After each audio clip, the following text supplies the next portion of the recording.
हमारी जिंदगी में बड़ी सारी चीजें होती है। राजयोग हो गया, जैसे सबसे कॉमन चीज बात कर रही हूँ मैं। लोग मुझसे पूछते हैं हमारी जिंदगी में राजयोग है या नहीं है।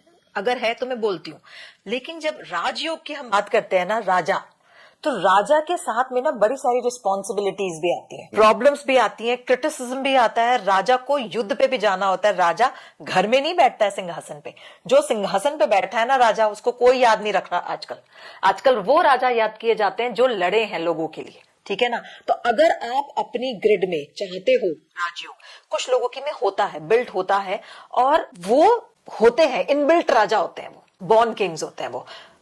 अच्छा, उसमें भी वो कौन से साल में बनेंगे, क्योंकि पैदा होते ही राजा नहीं होते।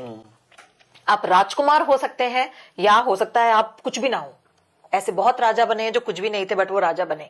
तो अगर आपकी उसमें वो है, तो एक पॉइंट ऐसा जरूर आएगा जबकि आप राजा की तरीके से आपकी जिंदगी आएगी ही आएगी, लेकिन बाकी के जो प्लैनेट्स है ना वो भी आपको इंपैक्ट करते हैं।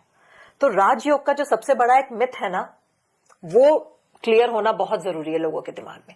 मेरे पास इसकी टेस्टिमनीज हैं, लेकिन लोगों को लगता है अरे मैम हमारे राजयोग जैसा क्या है। तो फिर मैं जब उनको गिनाना शुरू करती हूँ ना, तब उनको समझ आता है कि अच्छा ये वाली चीजें हैं राजयोग में, तो ट्रबल भी आएगा। और काल सर्प योग है, या जैसे किसी का मंगल भारी है और किसी के प्लैनेट्स मिसिंग है, राइट, तो उन सब की रेमेडीज उसमें छुपी होती है कि हमें किस तरीके से। कोई कहता है कि आपका वीनस बहुत अच्छा है, तो खाली क्या एक प्लेनेट मेरी जिंदगी चला सकता है? नहीं चला सकता। 9 प्लैनेट्स दिए भगवान ने भाई, तो 9 प्लैनेट्स का अपना अपना काम है।